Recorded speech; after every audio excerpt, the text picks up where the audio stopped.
చెడును విడిచిపెట్టాలి అని.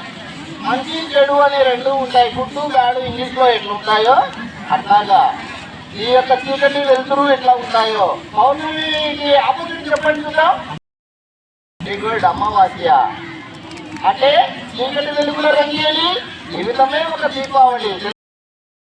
చీకటి వెలుగు ఎప్పుడైతే ఉంటుందో ఆ జీవితం అంత బాగుంటుంది.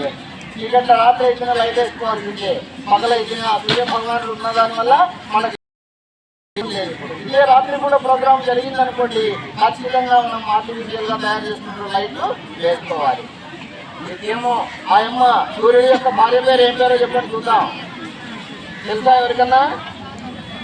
సూర్యుడి యొక్క భార్య పేరేమా ఆయన అడిగొస్తారే అంటారా? ఛాయాదేవి అన్నట్టు పూర్వాసంధ్యా ప్రవర్తతే అంటుంటారు. కౌసల్య సుప్రజారామ పూర్వాసంధ్యా ప్రవర్తతే నరసాసుల.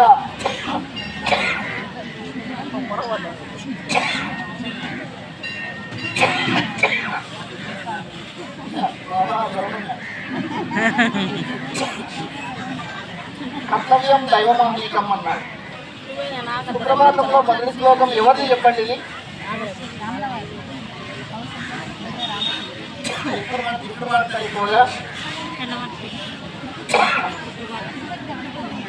తిరుపతి దేవస్థానంలో ఏమంటున్నారు?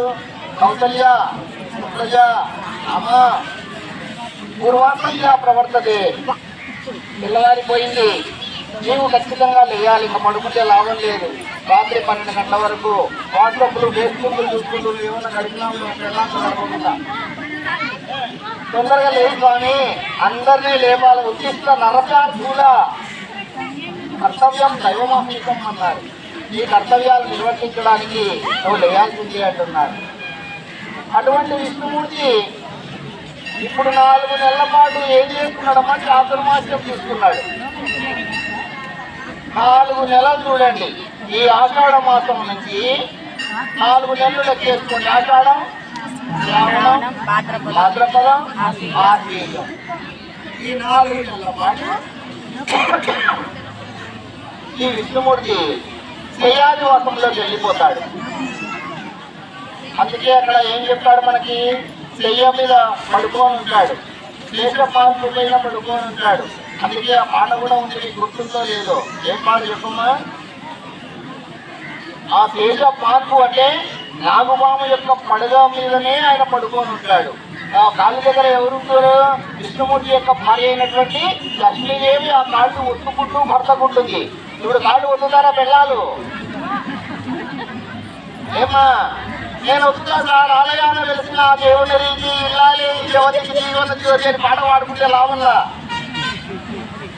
పిల్లలు కాళ్ళు విసికేటోళ్ళు లేరు, గొంతు విసికేటోళ్ళే ఉన్నారు. రియల్ గా చెప్తున్నాను నేను. ఇప్పుడు మాత్రం ఏం సార్ అట్లా భయపడిస్తున్నారు? నా పిల్లలకు పెళ్లి కావాలి సార్, అట్లా నేర్పాకండి సార్ అని చెప్పొచ్చు మీరు. అలా ఎవరు మంచిదమ్మా. నేను చెప్పేటువంటి దాంట్లో మంచినే స్వీకరించండి, కానీ చెడును స్వీకరించకండి అని చెప్తున్నాను. ఇక్కడ కూడా నవగ్రహాలలో కూడా ఉన్నాయి. నవగ్రహాలలో ఒక గ్రహాన్ని గురించి ఆ స్వామి చెప్పాడు. మనకు వారానికి ఎన్ని రోజులమ్మా? 7. వారానికి 7 రోజులు. 1వ వారం ఏంటి? ఆదివారం. ఆదివారానికి ఇంకొక పేరు చెప్పండి. భానువారం అంటారు. భానుడు అంటే ఎవరు? సూర్యుడు అంటారు. ఆదివారానికి సూర్యుడికి సంబంధించిన వారం. సోమవారం అంటే హిందూ వారం. అది ఎవరిది? చంద్రుడిది. బుధవారం మంగళవారం మంగళగురుది. బుధవారం బుధుడు బుధగ్రహాన్ని. గురువారం గురుగ్రహాన్ని. నెక్స్ట్ శుక్రవారం శుక్రుడిది. శనివారం శనీశ్వరుడిది. ఉండేది వారం రోజులు. ఈ వారం రోజులు 7 గ్రహాలు. మొత్తం 9 గ్రహాలు ఉన్నాయి. ఇంకా 2 గ్రహాలు ఏంటో చెప్పండి. రాహువు,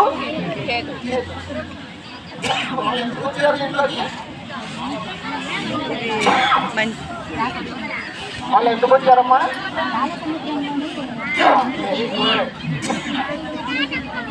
అని చెప్పాడు ఆ మాట కూడా. క్షీరసాగర మదనాన్ని చేసేటప్పుడు ఇక్కడ వీళ్ళు దేవతా రూపాలు ధరించారు. రాహువు ధరించేసి దొంగతనంగా వాళ్ళు అమృతాన్ని తాగారు. అసురులు అంటే దేవతలు, అసురులు అంటే రాక్షసులు. సుర అంటే ఏంటి? సుర అంటే అమృతం, అసురులు అంటే అమృతం తాగనటువంటి వాళ్ళు.